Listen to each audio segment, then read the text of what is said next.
पिछले एपिसोड में हमने देखा कि मिराई जो कि एक स्कूल स्टूडेंट है वो अपनी लाइफ से तंग आ चुका है और इन्हीं सभी चीज़ों की वजह से वो एक दिन डिसाइड करता है कि वो सुसाइड कर लेगा। लेकिन जैसे ही वो सुसाइड करता है तो एक एंजल उसे बचा लेती है जो कि उसे कहती है कि वो एक गॉड कैंडिडेट है और उसके पास एक मौका है एक नया गॉड बनने का। अब आगे, लेकिन इससे पहले अगर आपने हमारे चैनल को सब्सक्राइब नहीं किया है तो यार प्लीज़ चैनल को सब्सक्राइब कर देना, क्योंकि हम 3K सब्सक्राइबर्स के बहुत करीब आ चुके हैं।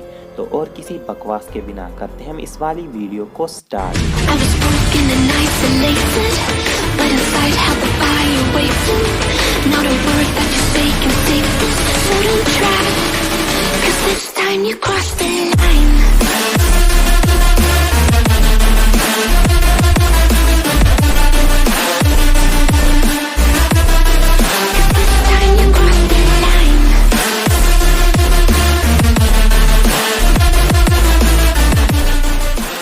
एपिसोड की शुरुआत में हमें दिखाया जाता है ओल्ड गॉड को जो कि 13 एंजल से कह रहा होता है कि बहुत समय से मैं इंसानी दुनिया को अच्छी जगह बनाने की कोशिश कर रहा हूँ और अब वक्त आ चुका है कि 13 गॉड कैंडिडेट्स में कोई नया गॉड बने और मेरी जगह ले।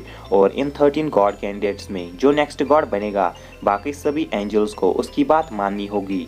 यहाँ पर हम देखते हैं कि सभी एंजल्स अलग अलग बिहेव करते हैं और उनके पॉइंट ऑफ व्यू भी डिफरेंट है, लेकिन जो नेसी हैं वो हमेशा से ही मिराई को खुश करना चाहती हैं और अब उसे ये अपॉर्चुनिटी मिलने वाली हैं और ये सब करने के लिए उनके पास 999 दिन हैं और इसके बाद सभी एंजल्स अपनी अपनी डेस्टिनी के लिए निकल जाते हैं।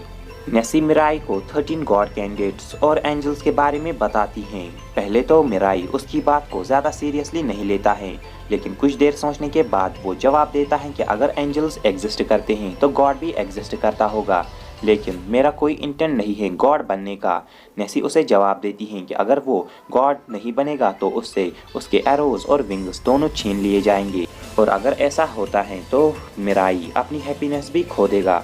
हैप्पीनेस सुनते ही मिराई को याद आता है कि उसकी माँ ने उसे कहा था अपनी हैप्पीनेस के साथ साथ उसे दूसरे लोगों की भी हैप्पीनेस में खुश रहना सीखना होगा।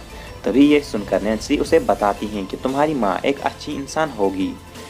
मिराई उसे कहता है कि मैं वाइट एरो का यूज़ नहीं करना चाहता हूँ, मेरा कोई इंटेंट नहीं है लोगों को मारने का और मैं बस रेड एरो को एक ही बार यूज़ करना चाहता हूँ और वो भी अपने अंकल पे, क्योंकि उन्हें अपने गुनाह कबूल भी करने हैं। मैं बस एक ऑर्डिनरी हैप्पीनेस चाहता हूँ, मैं कोई गॉड वॉड नहीं बनना चाहता हूँ। नैन्सी ये सुनकर उसे खींचने लगती हैं और कहने लगती हैं चलो तुम्हारे अंकल के पास चलते हैं, लेकिन मिराई उसे कहता है कि पहले मुझे हाई स्कूल का एडमिशन फॉर्म भरना है और इसकी डेडलाइन कल है।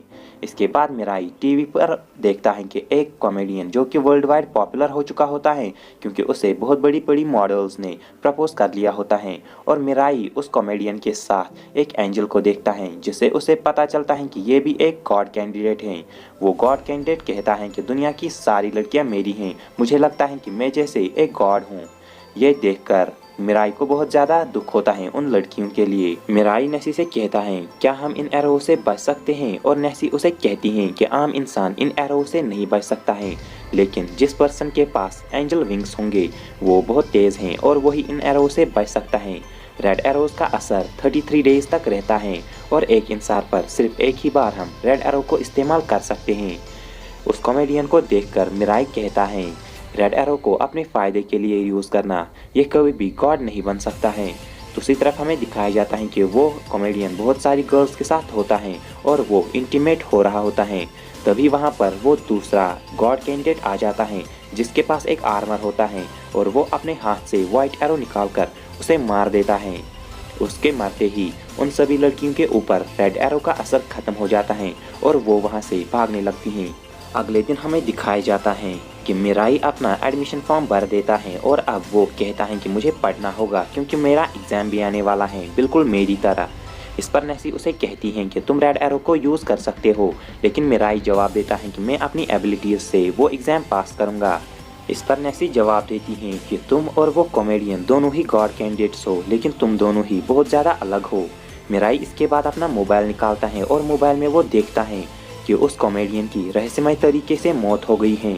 इसके बाद हमें एक स्टेटमेंट दिखाया जाता है जिस पर लिखा होता है कि स्पेशल रैंक के एंजल्स विंग्स, रेड एरोज और व्हाइट एरोज अपने ह्यूमंस को दे सकते हैं। फर्स्ट रैंक वाले विंग्स और रेड एरोज और सेकंड रैंक वाले विंग्स या फिर रेड एरोज दोनों में से एक ही चीज़ दे सकते हैं। अगले दिन हमें दिखाया जाता है कि मिराई को हाई स्कूल में अब एडमिशन मिल जाता है और वो अपने अंकल को भी अरेस्ट करवाता है, लेकिन इन सब के बावजूद भी उसे एक चीज़ परेशान कर रही होती है और वो होती है उस कॉमेडियन की मौत। आगे वो नेसी के साथ जा रहा होता है और अपनी पावर्स के बारे में डिस्कस कर रहा होता है। मिराई जा रहा होता है और एक स्क्रीन पर न्यूज़ रिपोर्टिंग हो रही होती है कि एक बैंक में कुछ गुंडे बदमाश आ चुके हैं और उन्होंने काफ़ी ज़्यादा लोगों को बंदी बना लिया है। तभी उस लाइव फुटेज में ही बहुत ज़्यादा तेज़ कोई इंसान आ जाता है और वो होता है वही आर्मर वाला बंदा, और वो अपने रेड एरो निकालता है और सभी पुलिसमैन के ऊपर शूट कर देता है ताकि कोई उसे डिस्टर्ब ना करे। इसके बाद वो कहता है मैं हूँ मेट्रोपोलियन जो कि बुराई पे जीत करने वाला है और मैं सबको जस्टिस दिलाऊंगा। मिराई ये देखकर हैरान होता है कि उसके पास एंजल और रेड एरोज हैं। इसके बाद वो मेट्रोपोलियन अंदर जाता है और एक रॉबर के ऊपर अपने रेड एरो का इस्तेमाल कर देता है। वो बैंक रॉबर अपने घुटने टेक देता है। तभी उसका दूसरा साथी आता है और वो मेट्रोपोलियन पे शूट कर देता है, लेकिन मेट्रोपोलियन वहां से हट जाता है जिससे उसका साथी ही मर जाता है।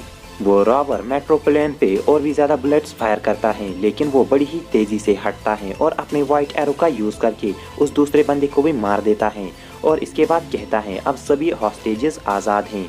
मिराई ये देखकर हैरान होता है कि उसके पास रेड एरो के साथ साथ व्हाइट एरो भी हैं, तो इसका मतलब उसके पास एक स्पेशल रैंक का एंजल है। मेट्रोपोलियन इसके बाद हवा में उड़कर कहता है कि मैं 12 एनिमीज को डिफीट करने आया हूँ, जिनमें से एक को मैंने पहले ही हरा दिया है। मिराई ये सुनकर हैरान हो जाता है और कहता है तो इसका मतलब इसी ने उस कॉमेडियन को मारा है। मिराई अब सोचने लगता है कि कहीं ये मुझ पर भी अटैक ना करे और वो जल्दी से नेसी से कहता है कि तुम मेरे से दूर हो जाओ ताकि वो मुझे ना देख पाए। इसके बाद वो अपने मन में ही सोचने लगता है कि मुझे खुश रहना है और जिसके लिए मुझे ज़िंदा रहना होगा, मैं मर नहीं सकता हूँ। मिराई इस इंसिडेंट के बाद अपने रूम में आ जाता है और वो नेसी से कहता है कि तुम ये गॉड कैंडिडेट का टैग मेरे से हटाओ, मैं गॉड कैंडिडेट नहीं बनना चाहता हूँ, मैं मरना नहीं चाहता हूँ। नेसी उसे बताती हैं कि अगर उसने गॉड कैंडिडेट का टैग हटा लिया तो उसके विंग्स और एरोज भी चले जाएंगे। मिराई उसे कहता है कि मुझे इन चीज़ों की परवाह नहीं है, बस मुझे गॉड कैंडिडेट नहीं रहना है। लेकिन नेसी उसे आगे बताती हैं कि अगर उसने एरोज और विंग्स वापस कर दिए तो वो भी मर जाएगा, क्योंकि ये दोनों ही चीज़ें थी जिसने मिराई को जीने की उम्मीद दी थी, और अगर ये दोनों चीज़ें वो वापस करेगा तो वो भी मर जाएगा। नेसी मिराई से आगे कहती हैं कि एंजल्स 3 रैंक्स में डिवाइडेड हैं। स्पेशल रैंक में 3 एंजल हैं और फर्स्ट रैंक में 5 और बचे हुए थर्ड रैंक में, लेकिन साथ ही एंजल्स का प्रमोशन या फिर डिमोशन भी होता है। मिराई इसके बाद सोचने लगता है कि मेट्रोपोलियन के भी पास मेरी तरह एक स्पेशल रैंक का एंजल है और वो गॉड बनने के लिए किसी भी हद तक जा सकता है और गॉड बनने के लिए वो किसी को भी मार सकता है, जैसे उसने पहले ही एक बंदे को मार डाला है। नेसी मिराई से कहती हैं कि कल तुम्हारे स्कूल की एंट्रेंस सेरेमनी है और अगर तुम चाहो तो तुम यहीं पर ही रह सकते हो। मिराई अपनी यूनिफॉर्म को देखकर कहता है कि अब मेरे पास 2 रास्ते हैं, या तो मुझे छुपकर अपनी ज़िंदगी गुजारनी होगी या फिर प्रॉब्लम्स का बहादुरी से सामना करना होगा।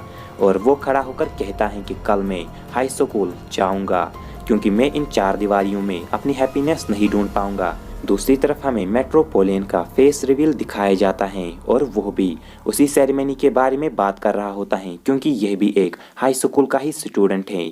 अगले दिन हम देखते हैं कि मिराई अपने हाई स्कूल के लिए तैयार हो रहा होता है और तभी नेसी उसे बताती हैं कि अगर तुम चाहो तो तुम साकी के ऊपर रेड एरो का इस्तेमाल कर सकते हो। साकी मिराई की बचपन की लव इंटरेस्ट होती हैं। इसके बाद मिराई कहता है कि मैं ऐसा नहीं करूँगा। इसके बाद मिराई हाई स्कूल पहुंच जाता है एक नॉर्मल बच्चे की तरह, लेकिन वो वहां पर देखता है कि स्कूल के ऊपर मेट्रोपोलियन का एंजल होता है, जिसे देखकर उसकी फट जाती है और वो नॉर्मल स्टूडेंट्स की तरह बिहेव करने लगता है जैसे कि उसने कुछ देखा ही नहीं। लेकिन तभी मेट्रोपोलियन का एंजल उसके सामने आ जाता है और उसके एक्सप्रेशंस चेंज हो जाते हैं। सो यहाँ पर ये एपिसोड होता है गाइज एंड। अगर आपको एपिसोड ज़रा सा भी अच्छा लगा हो तो प्लीज़ यार लाइक कर देना। और हाँ यार, मैं देख रहा हूँ कि कोई भी बंदा कमेंट नहीं कर रहा है, तो यार जल्दी से कमेंट भी कर देना। और हाँ, अपने दोस्तों के साथ शेयर तो ज़रूर करना। मैं मिलता हूँ आपको नेक्स्ट वीडियो में, तब तक के लिए बाय बाय।